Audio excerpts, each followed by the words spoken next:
Thank you, Mr. Chair. I want to commend you and the ranking member on your joint statement and for holding this hearing that we might all at least attempt to try to get some answers. Some of us, Ms. Cheatle, grew up in an era not too unlike what we see today in terms of political violence. And some of us remember the November 22nd, 1963 assassination of President Kennedy. Some of us, like myself, remember 2 days later when Jack Ruby on live TV shot and killed Lee Harvey Oswald.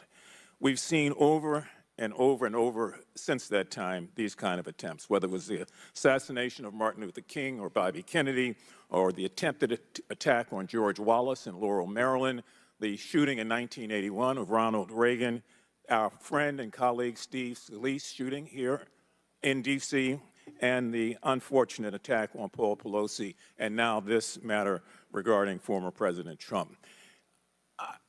Let me try, if I might, to take another walk at this. People just assume that whoever is in charge takes full responsibility when there's never been, at least on this magnitude and scale, this sort of failure. So when members ask you, are you going to resign, and you say you have no intention to, they are perplexed, like many people who watch what's going on. And there's some things I just don't understand. Why was the building, the ARG building, placed outside of the perimeter when clearly it was close enough for someone to launch an attack?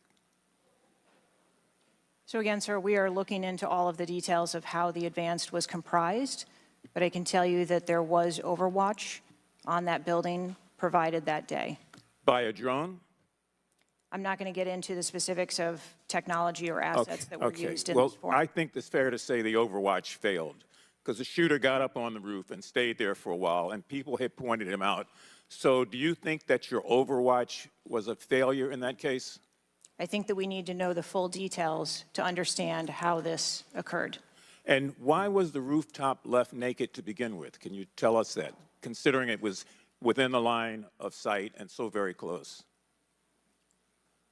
Again, I can't speak to the specifics of this particular event site, but what I can tell you is that when the Secret Service develops an advanced plan, they take into account a number of factors when they're building their advance.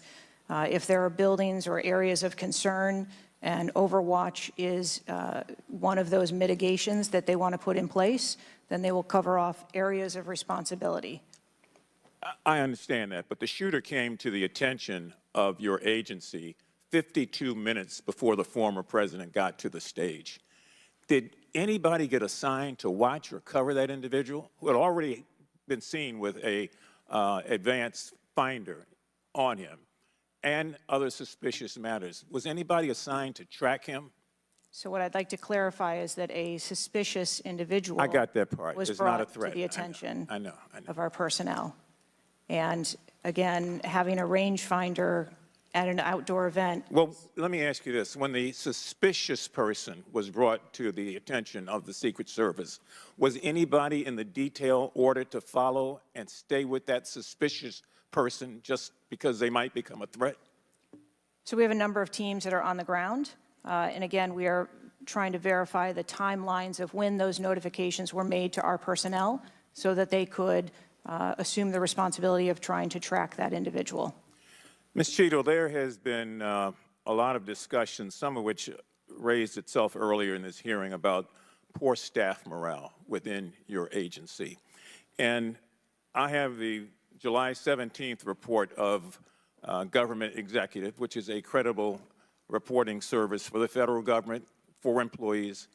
And the 2023 ranking of places to work within the federal government showed, and this is through the Office of Personnel Management, that the Secret Service came in 413th out of 459 sub-agencies and agencies. Can you explain that? Certainly. What I can tell you is the Secret Service is a difficult job. It challenges our employees daily. It's holidays, it's weekends, it's no leave periods. But Madam, people come to work knowing that. You do explain that when you hire somebody. They know that. It's the same with other agencies. They miss holidays, they come to work at odd hours. But to be worked, one of the worst places to work within the federal government, 413 out of 459? I just need an explanation. What do you think as the director there? I think that this, And that's the last question, but please answer Mr. Mfume's question. I think that this is a challenging job. I think that it's a challenging environment to be in law enforcement, and we do have a no-fail mission. And our folks are tasked with that every day, 365 days of the year. But I can tell you I've also taken a number of measures since I've been the director to recruit and retain and stem the tide of attrition in our agency, which will hopefully alleviate some of that. Thank you, Mr. Chairman.